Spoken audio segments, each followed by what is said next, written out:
마태복음 1장 20절에서 23절. 제가 봉독하겠습니다. 한번 잘 들어보시기 바랍니다. 이 일을 생각할 때에 주의 사자가 현몽하여 이르되 다윗의 자손 요셉아 내 아내 마리아 데려오기를 무수하지 말라. 그에게 잉태된 자는 성령으로 된 것이라. 아들을 낳으리니 이름을 예수라 하라.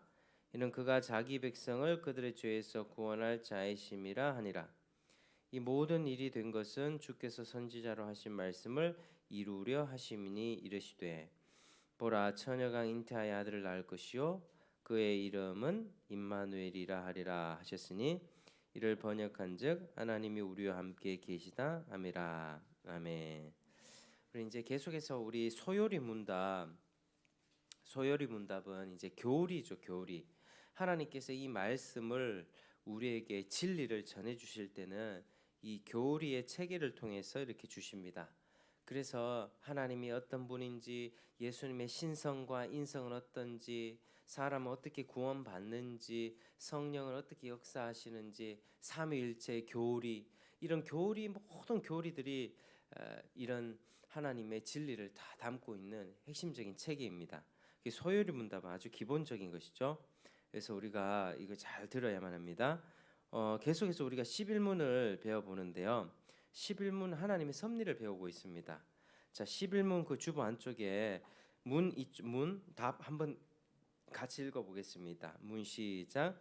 하나님께서 섭리하시는 일은 무엇입니까? 답 시작. 하나님께서 섭리하시는 일은 모든 피조물과 그 모든 활동을 가장 거룩하고 지혜롭고 능력 있게 보존하시며 통치하시는 것입니다. 아멘. 자, 하나님께서 섭리하실 때 지난 시간에는 노아 언약을 통해서 하나님의 만물을 이렇게 보존하신다고 말씀을 드렸죠. 자, 그런데 오늘은요, 하나님이 이 구원 역사를 행하실 때는 기적을 사용하신다는 말씀 나누겠습니다.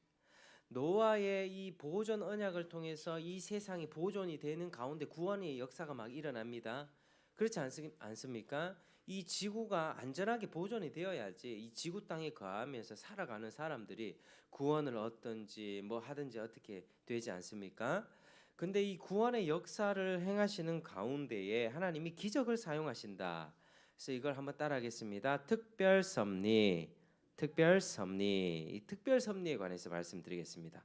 자, 특별 섭리를 우리가 알려면 일단 일반 섭리를 알아야겠죠. 일반 섭리를 먼저 살펴보겠습니다. 이제 첫 번째는 자연 만물의 법칙입니다. 자연 만물의 법칙. 시편 104편 9절에 주께서 물의 경계를 정하여 넘치지 못하게 하시며 다시 돌아와 땅을 덮지 못하게 하셨나이다. 하나님이 자연 만물의 위치와 경계를 딱 질서를 정하시고 그 시스템을 유지해 주셨다는 말씀. 지구의 자전과 공전과 태양의 위치 이런 것들 하나님이 다 정하셨고 그걸 유지하신다는 것입니다. 그로 인해서 우리 지구에 밤낮과 또 봄, 여름, 가을, 겨울 심는 때와 거두는 때가 규칙적으로 오게 되는 것입니다. 지금 이 봄이 오는 것도 지구가 태양 주위를 공전하는 가운데 이제 봄이 오게 되는 거죠. 한 바퀴 돌면 그게 1년 아닙니까? 또 식물은 식물대로요. 동물은 동물대로, 광석은 그 광물대로, 사람은 사람대로 그 독특한 성질이 유지되는 것도 마찬가지입니다. 이게 자연 만물의 법칙입니다. 세월이 흘러도 이런 성질은 변하지 않습니다. 고양이가 동물 됩니까? 그렇지 않죠. 또 뭐 나비가 뭐 다른 뭐 곤충으로 바뀝니까? 그렇지 않습니다. 다 그 종대로 그 독특한 성질을 하나님이 자연 만물의 법칙 가운데 생육하고 번성하고 충만하게 하는 그 생육 시스템이 있잖아요. 사람도 결혼해서 자녀를 낳고 또 자녀를 낳고 이러면 사람이 계속 태어나는 것이지 뭐 다른 종이 태어나는 건 아니죠. 그래서 이 자연 만물의 법칙 이게 일반 섭리 첫 번째입니다. 자, 두 번째는 인간계의 도덕 법칙입니다. 도덕 법칙. 자, 이 뭐 일종의 인과응보의 법칙이라고 할 수 있는데, 자, 잠언 13장 4절을 보면 게으른 자는 마음으로 원하여도 얻지 못하나 부지런한 자의 마음은 풍족함을 얻느니라 이렇게 말씀합니다. 게으르게 살면 어떻게 되죠? 궁핍해집니다. 부지런하게 사는 자는 풍족하게 됩니다. 그러니까 내가 어떻게 뿌린 대로 거두게 된다. 이게 일종의 인간계의 도덕 법칙입니다. 이게 현세의 삶을 살아갈 때도 이 잠언의 법칙처럼 이런 법칙이 존재한다는 거죠. 하나님이 일반 섭리를 이런 인간계의 도덕 법칙으로 주셨습니다.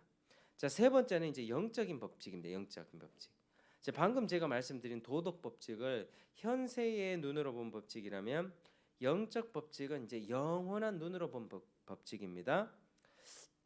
잠언 11장 19절에 의를 굳게 행하는 자는 생명에 이르고 악을 따르는 자는 사망에 이르느니라. 그러니까 죄의 싹슨 사망이다. 이게 영적 법칙이죠.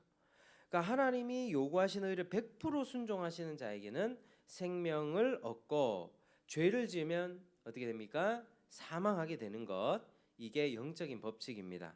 이게 하나님이 주신 영적 법칙. 따라서 아담과 하와는 의를 행하지 못했고 죄를 지어 죽음이 들어왔습니다. 아담과 하와가 만약에 순종했더라면 어떻게 됐겠습니까? 영원한 생명을 얻었겠죠. 의를 행했다면 반드시 이 생명을 얻게 되었을 것입니다. 인류의 대표로서 생명을 얻고 그의 후손도 생명을 얻게 되겠죠. 근데 그는 실패하였습니다. 그로 인해 온 인류가 죄와 사망에 처해지게 된 것입니다. 이 법칙, 영적 법칙에 따른 것입니다. 덩달아서 피조 세계도 재앙에 빠지게 된 것입니다. 땅이 무슨 잘못이 있겠습니까? 근데 사람의 죄로 인하여서 땅이 엉겅퀴를 내어서 농사와 수확이 어려워진 것입니다. 그리고 결국 이렇게 우리는 죄와 사망의 저주 아래에 살게 된 것입니다. 피조 세계도 혼돈이 왔고 사람들도 절대적인 선악 기준인 하나님을 잊어버렸고, 그러니까 어떻게 됩니까? 절대적인 기준을 잊어버리니까 내 기준이 들어오죠. 내가 스스로 이건 선해, 이건 악해 스스로 결정하게 됩니다. 선악과를 따먹은 이유로. 그러니까 자기 나름대로 좋은 것을 취하면서 사는 것이 선이다라고 그렇게 생각하는 파괴적인 인생이 되어버렸습니다. 결국에 이 사망의 저주에서는 누구도 빠져나올 수가 없습니다. 왜냐하면 하나님이 정하신 영적인 법칙이기 때문입니다. 죄와 사망의 저주, 우리를 이렇게 완전히 감싸버렸죠. 이 법칙이. 그런데 하나님께서는요, 이 사람들을 죄와 사망에서 구원하시기 위해서 특별 섭리, 기적을 행하셨습니다. 이제 특별 섭리에 대해서 말씀드리겠습니다. 하나님이 특별 섭리로 사람을 구원하셨다고 하면 하나님은 세상 법칙을 모조리 무시한 것이라고 그렇게 생각할 수 있는데 그게 아닙니다. 하나님은 세상의 이 법칙을 존중하시면서 이 질서가 유지되어 가고 있는 가운데 그 가운데 기적을 행하셨습니다. 그 구원의 역사를 행하셨습니다. 어떻게 하셨습니까? 죄의 싹슨 사망이 할 때 하나님이 죄의 싹슨 사망이라고 하는 이 법칙을 무시하셨습니까? 아니죠. 죄의 삭슬 그대로 치러서 영원히 죽을 수밖에 없는 사람들을 대신해서 예수님이 대신 그 죽음을 지기 위해 성육신하신 것입니다. 그게 기적입니다. 오늘 본문에 보면 예수님께서 잉태된 것이 성령으로 된 것이다 이렇게 말씀을 하죠. 성령으로 된 것이다. 남녀와 요셉과 마리아의 어떤 육적인 관계로, 결혼 관계로 태어난 게 아니라 성령으로 잉태된 것이 바로 예수님의 탄생입니다. 아들을 낳으리니 이름을 예수라 하라. 그가 자기 백성을 그들의 죄에서 구원할 자이심이라. 이렇게 말씀을 하죠. 그래서 우리는요, 예수님이 하늘로부터 뚝 떨어진 것이 아니라 동정녀 마리아의 몸에서 태어났다는 사실을 알아야 됩니다. 성령의 기적으로 잉태되어서 엄마 뱃속에서 그대로 10달을 지내시고 우리와 똑같은 모습으로 태어나셨습니다. 그분이 하나님의 능력으로 죄 없는 인간으로 태어나셨다는 것 자체가 기적입니다. 그러나 그분이 하나님의 능력과 기적으로 태어났다고 해서 그의 삶도 기적만으로 산 것은 아닙니다. 기적으로 태어났죠. 근데 그분이 기적으로 사셨습니까? 안 먹어도 성장했습니까? 안 자고도 그렇게 살았습니까? 그 뭐 기계적인 초인이 아니라 우리와 똑같은 육체와 영혼을 가진 인간으로 사셨다는 것입니다. 하나님이 정해주신 자연 법칙, 도덕 법칙 아래에서 사셨죠. 율법의 저주 아래 사셨습니다. 인간의 삶을 사셨습니다. 그리고 예수님은 자신의 사역 중에서 자기가 구세주라는 사실을 가르치기 위해 많은 기적을 행하셨습니다. 기적, 귀신을 쫓아냄, 사탄의 나라를 멸하려고 오신 분입니다. 오병이어 자신이 영적인 생명을 풍성하게 공급해 주시는 분이라는 것을 가르쳐 준 것이죠. 바람과 바다를 잔잔케 했다. 이건 무슨 뜻입니까? 하나님이 피조물을 다스리신다. 병든 자를 고치셨다는 것은 죄의 결과, 죄의 저주를 회복해 하시는 분. 죽은 자를 살리셨다. 사망 권세를 깨신 분. 이런 기적들을 행하셨죠. 이런 기적들은 분명히 일반 자연 법칙을 벗어나는 기적들입니다. 그래서 기적은 기적 그 자체로 의미가 있는 게 아니라 예수님이 구세주라 하나님의 아들이라는 사실을 드러내기 위한 표적으로서 의미가 있는 것입니다. 이 표적물은 이 손가락으로 이 대상물을 가리키는 것과 같습니다. 이 손가락이 뭔가를 딱 가리키죠. 그러면 이 손가락이 중요합니까? 그 대상이 중요합니까? 그 대상이 중요하죠. 이 손가락은 별로 중요하지 않습니다. 그 대상이 중요해요. 기적은 손가락과 같아요. 예수님의 기적을 통하여서 예수님이 하나님의 아들이다, 구세주다 이걸 알려주셨던 것입니다. 그리고 예수님은 결국 죽었죠. 죄를 지어서가 아니라 우리 죄를 대신해서 죽으셨습니다. 죄의 삭슨 사망이라는 법칙을 그대로 담당하셨습니다.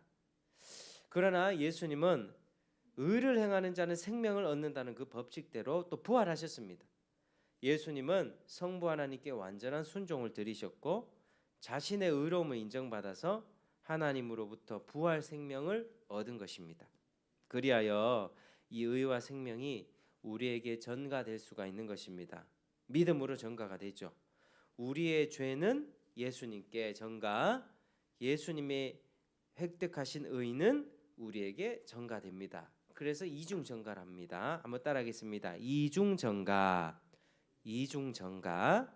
우리 죄가 예수님께, 예수님의 의는 우리에게 맛 교환되는 것인데 이게 믿음으로 된다라고 하는 것입니다.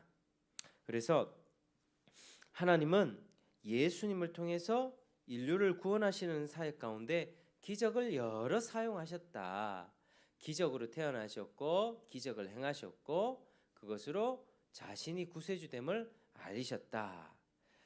과거에 이제 구약 시대 때도 우리 하나님께서는 구원을 베푸실 때 여러 가지 기적을 사용하셨죠. 출애굽 시대에 10가지 재앙을 주셨습니다. 특별한 기적입니다. 구원을 이루기 위해서 그렇게 하셨습니다. 엘리야와 엘리야 시대에도 많은 기적을 행했습니다. 결국 이스라엘 백성의 마음을 돌이키고 구원하시기 위해 목적으로 그렇게 했습니다. 다니엘 시대 어떻습니까? 다니엘 시대 기적 많이 일어났죠. 채식으로 얼굴이 좋아졌고요. 풀무불에 또 사자굴에 들어갔는데 어떻게 됐습니까? 살아났습니다. 죽지 않았습니다. 결국 하나님의 영광이 드러났던 것입니다.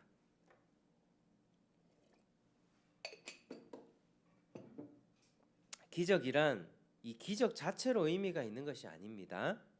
하나님이 자신의 영광을 위하여 구원의 역사를 이룰 때 기적을 종종 사용하십니다. 자, 그래서 하나님께서는 그 아들을 세상에 보내셔서 속죄하게 하시고 부활하셔서 하나님 우편에 앉으셨고 구원의 은혜를 만민에게 베풀게 하시고 마침내 재림하여 새하늘과 새 땅으로 회복하게 하시는데 이런 과정 속에서 하나님의 필요에 따라서 기적을 사용하십니다. 자, 이제 기적에 관해서 우리가 잘 정리를 해야 됩니다. 기적에 관한 양극단을 주의해야 되죠. 이렇게 과학이 발달한 시대에 무슨 기적이냐? 무슨 기적이냐? 기적을 부인하는 것이 옳습니까? 그렇지 않습니다. 그러면 예수님의 성육신도 믿지 않게 돼요. 그리고 예수님이 행하셨던 여러 가지 기적도 믿지 않게 되고 당연히 그분이 하나님의 아들이라는 사실도 부인하게 됩니다. 일종의 전설이나 신화로 생각하게 되죠. 자, 반대로 기적만을 쫓아가는 거 그거 옳습니까? 기적만을 추구합니다. 그거 옳지 않습니다. 요즘에 신비주의적인 교회 가면 뭐 손에서 금가루 떨어지고 병 고치고 치유하고 막 그런 것만 강조되는 추구하는 교회가 있는데 그 교회 가보면 이제 십자가 구원은 별로 이렇게 얘기가 뭐 얘기는 하긴 합니다만은 별로 강조가 되지 않고 그리스도가 드러나지가 않습니다. 어떤 기적이라도 그게 하나님이 일으키신 기적이면 반드시 그리스도가 드러나야만 합니다. 그저 기적만 강조되는 경향들이 참 많이 있는 게 오늘날 우리 시대의 신비주의적인 잘못된 교회 모습인데요. 미혹의 소지가 굉장히 크죠. 우리는 양극단을 주의해야 합니다. 기적이 없다 이것도 안 되고 기적만 쫓아가는 것도 안 됩니다. 하나님이 구원을 이루실 때 적절하게 기적을 사용했다라는 사실을 알아야 됩니다. 오늘날에도 하나님이 기적을 사용하는 경우가 있을까요? 있을 수 있습니다. 그분의 지혜에 따라서 오늘날 선교지에서 병 고치고 귀신 쫓겨가며 역사가 종종 일어난다는 소식을 듣습니다. 하나님이 그들의 구원을 위해서 기적을 사용하시는 것이죠. 그래서 기적이 완전히 없다 이렇게 생각하시지 말기 바랍니다. 그런데 우리가 생각해야 할 점은요. 우리에게 가장 큰 기적이 무엇일까요? 우리에게 가장 큰 기적은 바로 성육신 하신 예수 그리스도가 가장 큰 기적입니다. 우리 죄인들을 위해서 제2위 하나님이신 그분이 동정녀 몸에 잉태되셔서 우리와 똑같은 인간이 되셨다는 사실, 그리고 그분은 완전한 순종을 드림으로써 아담의 실패를 완전히 회복하셨습니다. 그분의 성육신 자체가 바로 놀라운 기적입니다. 가장 큰 기적입니다. 그리고 우리가 그것을 믿고 있죠. 그 믿음을 가졌다는 것도 또 하나의 놀라운 기적입니다. 여러분, 예수를 믿는 우리는 이미 기적을 경험한 인생입니다. 세상에서는 누릴 수 없는 가장 복된 인생을 우리가 살고 있습니다. 하나님께 감사하면서 또 이 기적이 우리 주변에 확산되길 기도하며 애쓰는 우리 모두가 되기를 주의 이름으로 축복합니다. 이 기적 이것만으로 충분합니다. 예수 그리스도의 성육신, 죽음과 부활, 그로 인한 새로운 생명 우리에게 부어지기를 주의 이름 축복합니다. 찬송하겠습니다. 208장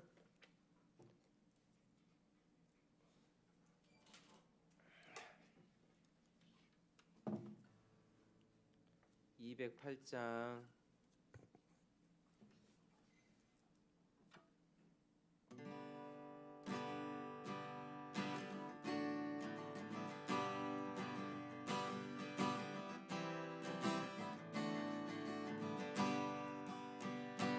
내 주의 나라와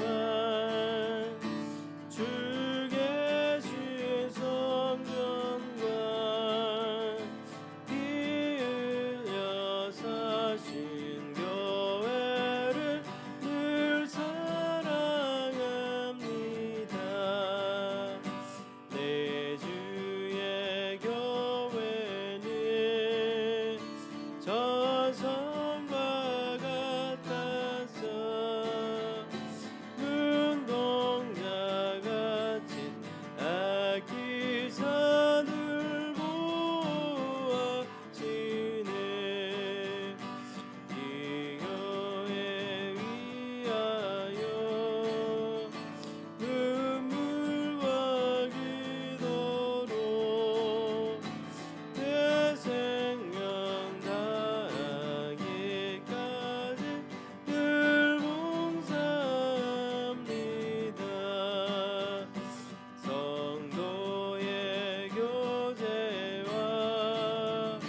주기도문으로 예배 마치겠습니다.